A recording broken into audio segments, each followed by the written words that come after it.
At exactly 7:04 a.m., the pounding on my front door was so sudden and so hard that for a second, I thought something terrible had happened to my mom. Still in my robe, hair matted from another sleepless night, I opened it just a crack and froze. Standing on my porch was a woman in a neatly pressed navy blazer holding a clipboard with the seal of the Department of Child Services. And just behind her, my Aunt Diane. Diane was smiling. Not her usual warm smile. This one was tight, eager, like she'd been waiting for this moment. The agent cleared her throat and asked if she could come in to discuss a concern regarding the welfare of your child. My stomach dropped so fast I felt dizzy. Behind them, the early morning light was slicing through the frosty air, turning every exhale into steam. My daughter Emily was still upstairs sleeping, unaware that her whole life might be about to change. "I'm sorry." "What?" My voice cracked. Diane didn't speak. She just tilted her head, chin slightly raised, as if to say, "Now they'll see." I stepped aside because what else could I do? The agent's shoes made sharp little sounds on my worn wooden floor. She glanced around the living room, the half-folded laundry on the couch, the coffee cup from last night, the pile of unopened mail on the hallway table. I felt suddenly naked in my own home. Inside, the agent explained that they'd received an anonymous tip that Emily wasn't being properly cared for and might be at risk. My hands went cold. There was no doubt in my mind who had made that call. But what twisted my gut was the fact that Diane didn't even try to hide her satisfaction. She stood near the door, arms crossed, surveying everything like she was already picturing her furniture in here. Emily padded halfway down the stairs, rubbing her eyes. I tried to smile at her, but the tension in the room was impossible to mask. The agent crouched to her height, asking gentle questions about breakfast, about bedtime, about who helps her with homework. Every word out of Emily's mouth felt like a test I hadn't studied for. By the time they left, the air in the house was heavy, stale. Diane lingered a second longer on the porch before following the agent to her car. She gave me one last look and said softly, "This isn't personal, dear. It's for her own good." Then she shut the gate behind her. My ears were still ringing when I closed the door. I knew this wasn't over. Not by a long shot. And the sickest part?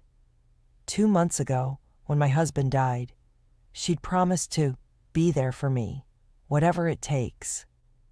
If she thought I was going to roll over and hand my daughter to her, she was out of her mind.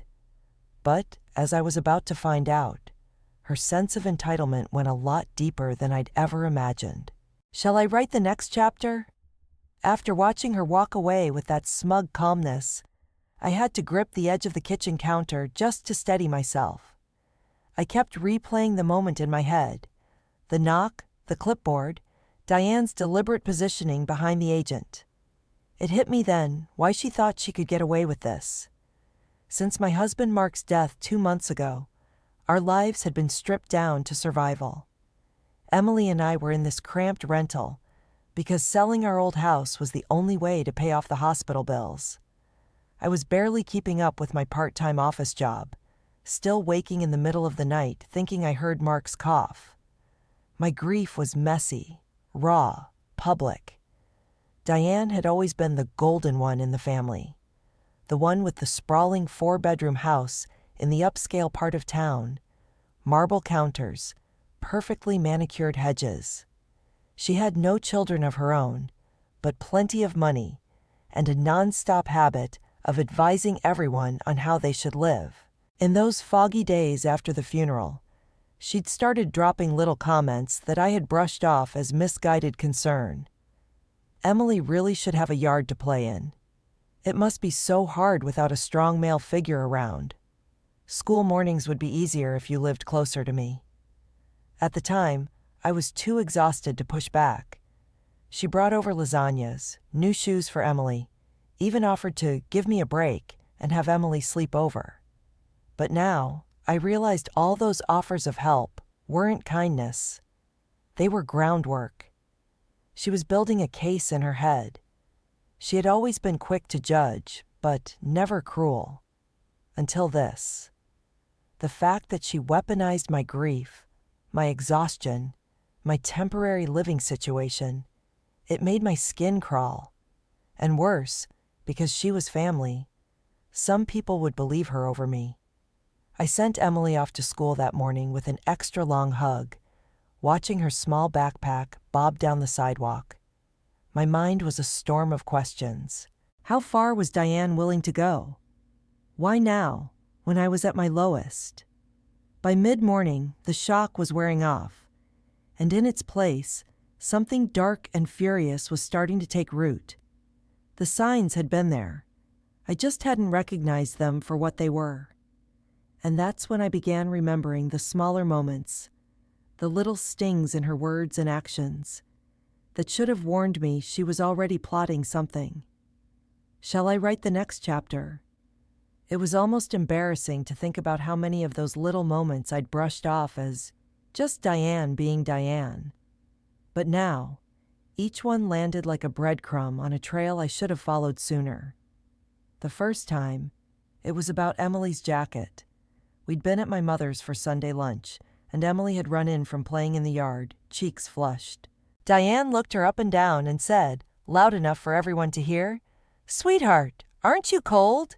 That jacket's far too thin for weather like this." My mom fidgeted with her napkin.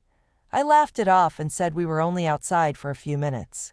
But Diane just smiled and murmured, "Well, some people just don't notice these things." My stomach had done a small twist back then. Then there was the lunchbox moment. A week later, Emily accidentally left it at Diane's after a visit. When Diane returned it, she said, "I added a little something to it. Poor child. All she had was a peanut butter sandwich and an apple. They should be eating more balanced meals at that age." She recounted it as if she were doing me a favor. But her eyes had that same flicker of judgment. Even my messy kitchen had been a target. When she dropped by unannounced one evening, she set a store-bought casserole on the counter, glanced at the stack of dishes by the sink, and let out an airy sigh. "Oh dear, you've got your hands full, haven't you? This is no environment for a young girl to be thriving in." At the time, I'd been tired and grateful for any meal I didn't have to cook. But looking back, I could see she was collecting mental snapshots. A pile of laundry becoming neglect. A quick frozen dinner becoming malnutrition. Small, harmless-looking moments that could look damning when retold with the right spin. The cruelty of it made my chest heavy. Diane had been circling like a hawk, waiting for any sign of weakness. And I had given her plenty, just by being human. What I didn't realize at the time was that these little barbs weren't staying between us. She was already ceding her narrative to others, and I was about to find out just how far those stories had spread. Shall I write the next chapter? It started with a phone call from my cousin Leah. Her voice was careful, almost hesitant, like she was trying not to get involved, but couldn't help herself. "Look, I don't know how to say this, but people are talking," she said. I asked her what she meant, bracing myself. She sighed. "At Aunt Carol's birthday dinner last weekend, Diane told the whole table she's worried about Emily. She said you've been leaving her alone at night to go, I don't know, clear your head? That you've been forgetting to pick her up from school." I gripped the phone so hard my knuckles ached. "That's a lie," I said sharply. "I've never left her alone, and I've never missed a pickup." "I know," Leah replied quickly. "It's just..." She made it sound believable. She even said she's worried you're slipping mentally since Mark's death. "I thought you should know." I felt like I'd been punched. Diane didn't even have the decency to hint these things to my face. Instead, she was sprinkling poison in my own family gatherings, knowing they wouldn't confront me outright, but would start to wonder. Over the next week, I started hearing things in passing from neighbors, and even a mom at Emily's school. A woman at the grocery store tilted her head sympathetically and told me, "Don't worry. Everyone goes through hard times. You'll get back on your feet." Her tone wasn't kind.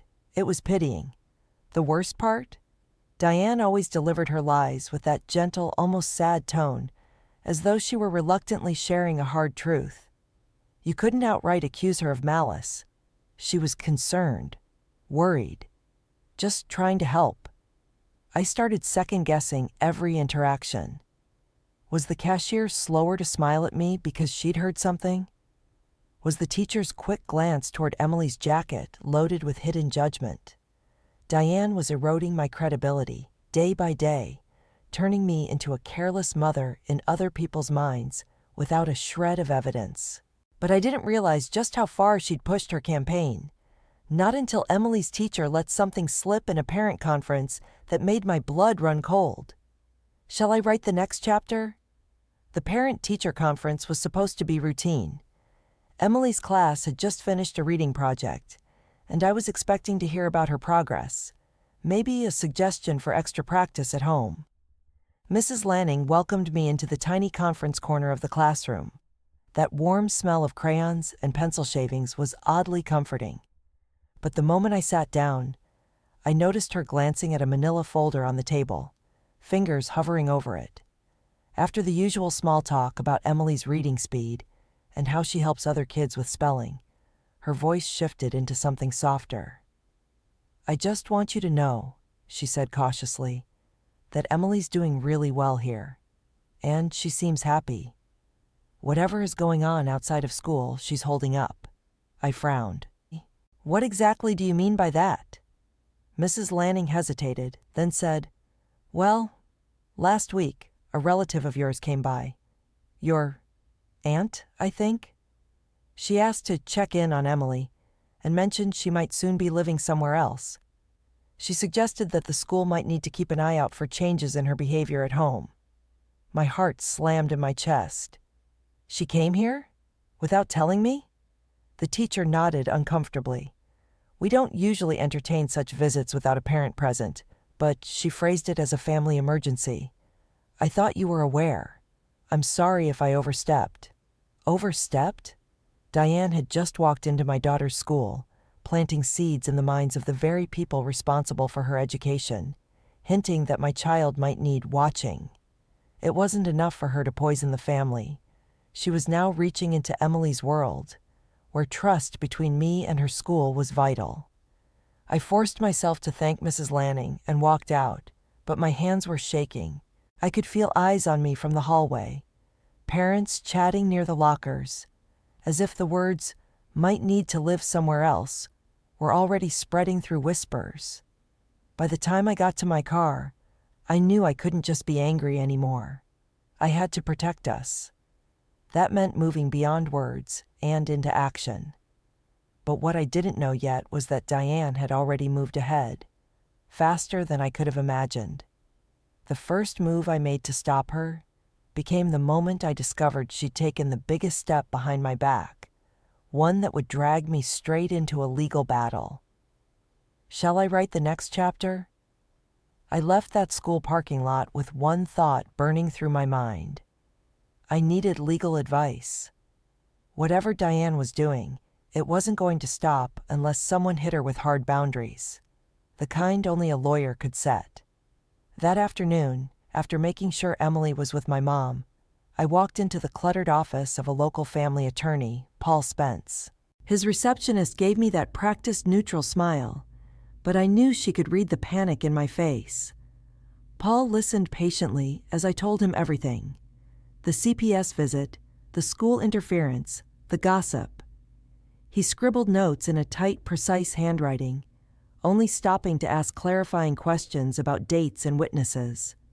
Finally, he leaned back in his chair. Usually, these things start as empty threats, but the CPS visit changes everything.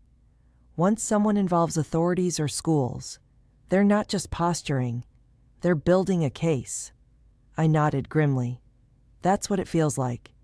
I need to make sure she can't take Emily. He laced his fingers together. We can file to formally contest any custody petition if it comes up. But he opened a drawer and pulled out a thin stack of papers. It already has. It took a second for his words to compute. What do you mean it already has? He slid a copy across the desk. There it was in black and white. Petition for temporary guardianship and custody of minor child. Filed 2 weeks ago. Diane's name printed clearly as the petitioner. In neat, confident script, she had claimed I was experiencing instability affecting parental capacity, citing multiple corroborating witnesses, which I could only assume were a mix of her friends, cherry-picked conversations, and outright lies. I felt like the air had been punched out of my lungs. 2 weeks ago, she'd been at my kitchen table, sipping tea, asking if I needed her to pick up groceries, all while already trying to rip Emily out of my life. Paul's voice was steady. You'll have to be ready to fight this in court. And we'll need evidence. Anything that shows dishonesty or malicious intent on her part. That word, evidence, lodged in my brain like an anchor. If she wanted to play this game, I was going to find proof of every manipulative, underhanded thing she'd done. I didn't know yet where to start, until a cousin sent me something that made my jaw drop. Shall I write the next chapter? It was 2 nights after my meeting with Paul when my phone buzzed with a late-night message from Leah. At first, I thought it was just a check-in, but when I opened it, my chest tightened. Thought you should see this, she'd written, followed by 4 blurry screenshots. At the top of each was the name of Diane's church group chat. The messages were like a slow-motion gut punch. There was Diane, typing in that falsely humble tone I knew so well. Please keep Emily in your prayers. She's in a dangerous situation. Her mother is not coping. Another read. I'm working on getting her into a stable home. It's complicated, but I think God is calling me to step in. Then, if anyone hears anything that shows she's being neglected, I could use that for the petition. Sometimes the courts need convincing. By the time I got to the last one, my hands were shaking. It was from just 3 days ago. She left the kitchen a mess again when I visited yesterday. Imagine eating in that filth. Poor Emily. The kitchen she was talking about? The one she'd walked into uninvited while I was in the middle of making dinner. She'd smiled at me the whole time. I stared at the phone, my face burning. This wasn't concern. It was a coordinated effort. She was rallying people, strangers to me, to be her witnesses. She was actively recruiting evidence that didn't exist, just to make it look like I was failing my daughter. Do you want me to testify? Leah had written under the screenshots. I typed back instantly. If it comes to that, yes, and thank you. I forwarded everything to Paul that night. His reply was short but loaded. This changes things. It did. Now I had more than my word. I had her own words, in print, in her smug little phrasing. But even with that in my pocket, I was not ready for the next blow. The one that came straight from my daughter's lips the following afternoon. Shall I write the next chapter? Emily came through the front door that afternoon slower than usual, her backpack sliding halfway off her shoulder. She didn't even take off her shoes, just dropped onto the couch like her little body was too heavy to carry. Something was wrong. I sat beside her, brushing her hair back from her face. Hey baby, rough day? Her lower lip trembled. Aunt Diane came to school again. My stomach lurched. What? What did she say this time? Emily stared at her hands, twisting her fingers together. She told me I might be living with her soon. She said it would be fun because she has a big yard and a swing set. She said I wouldn't have to worry anymore. The words were so soft I almost didn't catch them. Wouldn't have to worry anymore. Like my daughter's life with me was something to be afraid of. I fought to keep my voice even. And how did that make you feel? Her eyes filled with tears. I don't want to live there. I want to stay here. But Is it true? Are they going to make me? That broke something in me. The anger, the grief, the exhaustion. It all compressed into a cold, precise rage. Diane wasn't just undermining me anymore. She was going after my child's sense of security, planting seeds of fear so Emily would start to detach, making her more pliable when the time came. I hugged her so tightly she squeaked in protest. No one is taking you away from me, do you hear? No one.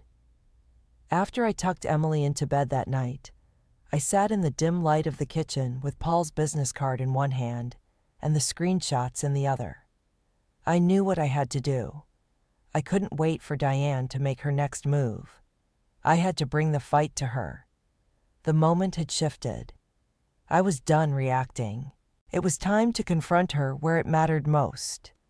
In front of a judge, with her lies spread out for the court to see. Shall I write the next chapter? The courthouse smelled faintly of floor polish and old paper. Clinical, impersonal. I sat at the petitioner's table next to Paul, my palms sweating despite the stiff air conditioning. Across from me sat Diane in a tailored beige suit, her hair in a perfect sweep, like she was attending a charity luncheon. She gave me a quick, cool smile, as if to say, "This is already mine." When the judge entered, the room straightened. The clerk read the case, and suddenly my life, my fitness as a mother, was an item on a public docket. Diane's attorney went first, painting her as a selfless savior swooping in for the sake of a child. The narrative dripped with phrases like immediate risk, unstable home environment, deep concerns from the community. Then it was our turn. Paul stood and said, "Your Honor, we believe the petitioner's motives are not in the child's best interest, but her own, and we have evidence." He handed the bailiff the screenshots Leah had sent me. The judge scanned the printouts. I watched her eyes shift as they moved from the opening lines of faux concern to the part where Diane outright requested gossip to weaponize in court. When it was my turn to speak, Paul asked me to describe the CPS visit, the school interference, and the phone call with my cousin. My voice trembled at first, but when I spoke about Emily coming home in tears, I found a steadiness I didn't know I had. "This isn't about safety," I said, meeting Diane's eyes. "It's about control." Then came the moment I'd been waiting for, cross-examination. Paul asked Diane if she had ever publicly stated that Emily was in danger. She denied it. He slid the church group messages in front of her. "These are your words?" Diane froze for a fraction of a second before forcing a laugh. "They've been taken out of context." The judge's face didn't move. "Answer the question." "Yes," Diane muttered. It was the crack in her armor I had been praying for. But I knew from the tight set of the judge's mouth that the decision wasn't yet guaranteed. And what she said next could swing it either way. "Shall I write the next chapter?" The silence after Diane's muttered yes seemed to stretch on forever. The judge leaned back slightly, hands folded, and you could almost feel the shift in the room's air pressure. This was the moment Diane could try to backpedal, or double down. Her attorney cleared his throat. "Your Honor, my client was merely expressing concern to her church community, as is her right." The judge's eyes narrowed. These messages clearly request unverified information to support a custody petition. That is not merely expressing concern. Then she turned to me. "Mrs.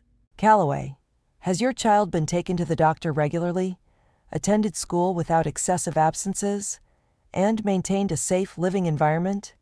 "Yes, Your Honor," I said firmly, handing over Emily's pediatric records, her attendance reports, and 3 notarized statements from neighbors who'd seen nothing to support Diane's claims. She reviewed the stack carefully before addressing Diane. "Ms. Whitmore, based on the evidence presented, and your own admission, I see no grounds for this petition. In fact, I'm deeply concerned about your conduct." Diane's face went pale, lips pressed into a thin line. I saw it, the first flicker of realizing she might actually lose.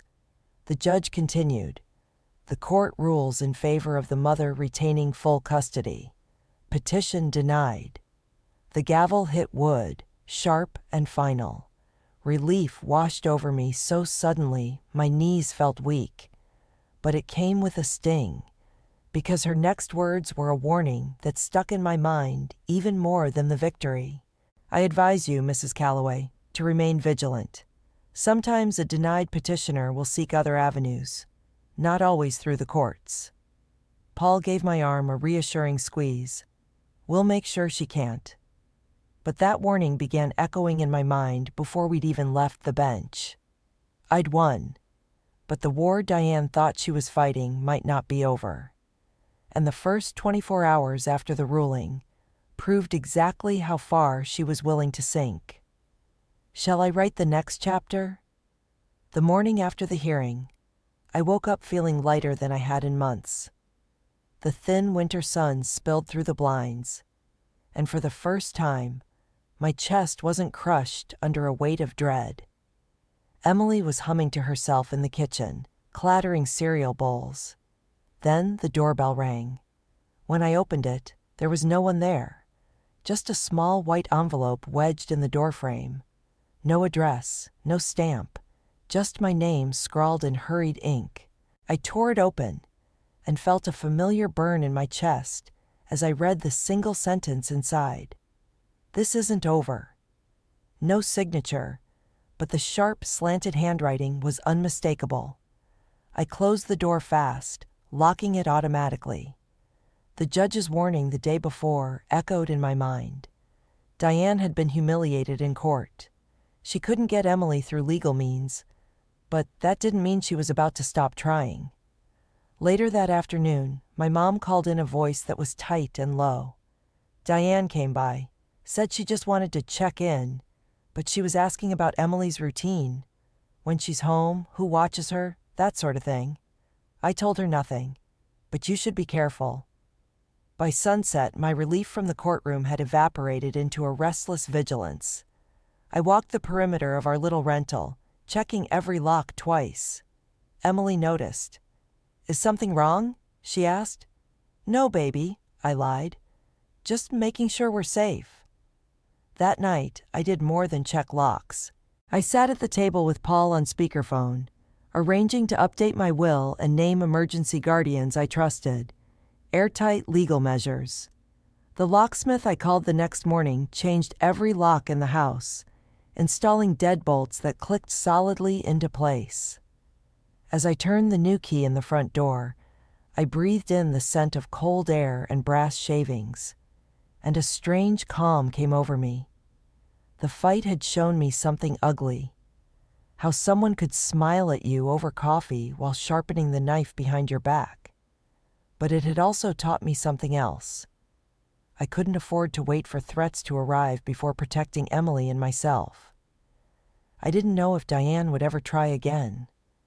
But this time, I'd be ready. And she would find nothing but locked doors.